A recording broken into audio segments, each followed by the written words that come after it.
और press conference एक अलग चीज़ है, जो अलग है। प्रेस कॉन्फ्रेंस में है आज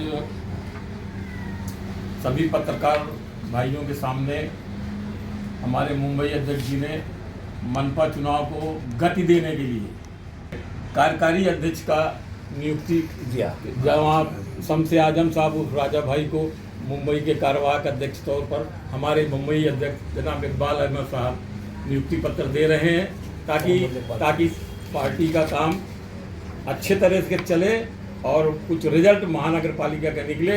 इसलिए आज ये कांटों भरा ताज जो है वो शम्स आजम साहब उर्फ राजा भाई के सर पे जो है पहनाया जा रहा है और मुंबई अध्यक्ष साहब ने ये होता है नियुक्ति पत्र एक अलग। देश में महागठबंधन की सहयोगी राष्ट्रीय जनता दल ने मुंबई महानगर पालिका के चुनाव हेतु तैयारियां शुरू कर दी है। इसी कड़ी में कार्यकारी मुंबई अध्यक्ष पद पर विशेष नियुक्ति के साथ कार्यकर्ताओं को चुनाव में जुट जाने का आह्वान किया है।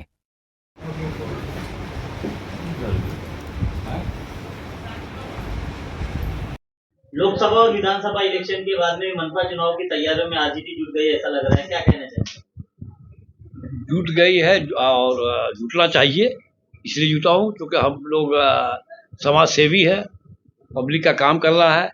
मनपा चुनाव हो या लोकसभा हो या असेंबली चुनाव हो, तो समाज में लोगों के सामने तो आना ही होता है और इसलिए इस चुनाव के में हम तैयारी करीब 2 साल से कर रहे हैं। जिस तरह से लोकसभा और विधानसभा चुनाव में महागठबंधन का आप हिस्सा रहे हैं जी, आगामी मनपा चुनाव के लिए क्या रणनीति है आप लोगों की? हमारी रणनीति तो यही है कि भाई हम महागठबंधन में है, इंडिया गठबंधन में है। अभी हमारी पार्टी जो है राष्ट्रीय जनता दल, बिहार के अंदर भी हमने महागठबंधन से ही चुनाव लड़े हैं और हम लोग ये चाहते हैं कि महाराष्ट्र मुंबई के अंदर भी हम महागठबंधन में ही साथ में चुनाव लड़े ताकि सेकुलर वोटों का बंटवारा जा सके। जिस तरह से कांग्रेस ने एकला चलो का नारा दिया है, महागठबंधन के टूटने के संकेत दिखाए बंद करो ना। ऐसे में राष्ट्रीय जनता दल का क्या निर्णय है? देखिए, अगर उन्होंने संकेत दिया है कि मैं अकेले लड़ूंगा तो ये उन पर है और उसके अगर हम लोग सभी बोलेंगे अकेले लड़ेंगे तो सब अपना अपना दिखाए कि इसमें कितना दम है। वो तो सब ही बताएगा, चुनाव ही बताएगा, चुनाव का परिणाम क्या आता है। और सबसे बड़ी बात है कि जनता जनार्दन है, जनता ही फैसला लेगी कि किसको कहां तक पहुंचाना है।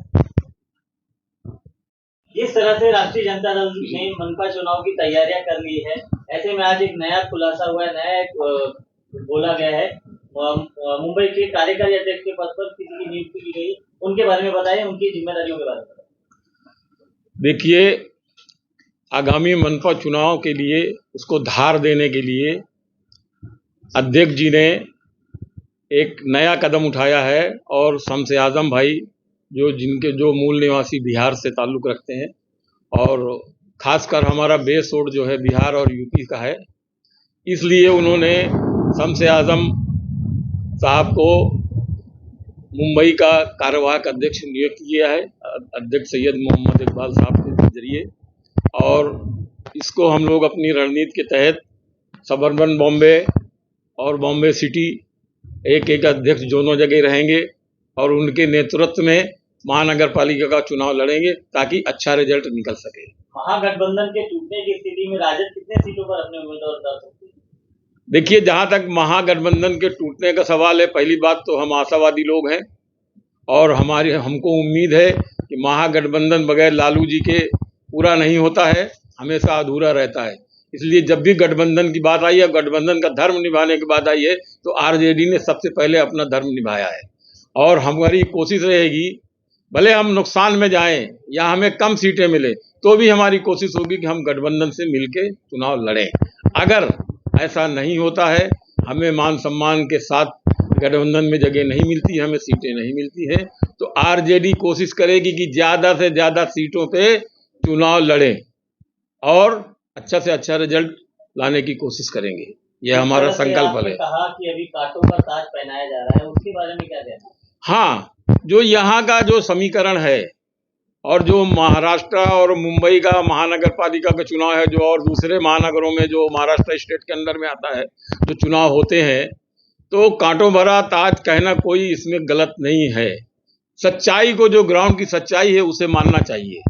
और हमारे लिए ये बहुत बड़ा चैलेंज है कि हम अच्छे से चुनाव लड़ाएं, अपनी जमीन को मजबूत करें और अच्छा से अच्छा रिजल्ट दें। ये हमारी कोशिश होगी। एक्शन।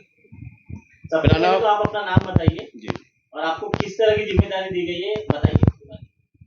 मेरा नाम मोहम्मद शमशे आजम उर्फ राजा भाई है और मैं मुंबई में 30 साल से हूँ और बिहार से हूँ। जैसा उन्होंने कहा, आज मुझे नियुक्त किया गया है कार्यवाही अध्यक्ष के लिए। तो उन्होंने ये भी कहा कि कांटो बड़ा ताज है। बात तो सही है, कांटो बड़ा ताज है, लेकिन उसको हटाना अपना काम है। हम पूरी कोशिश करेंगे जो हमारे कार्यकर्ता हैं उसको ज़्यादा से ज़्यादा मजबूत करें और उसको मजबूत करने के बाद जो हमारे कैंडिडेट होंगे उनको जिताए।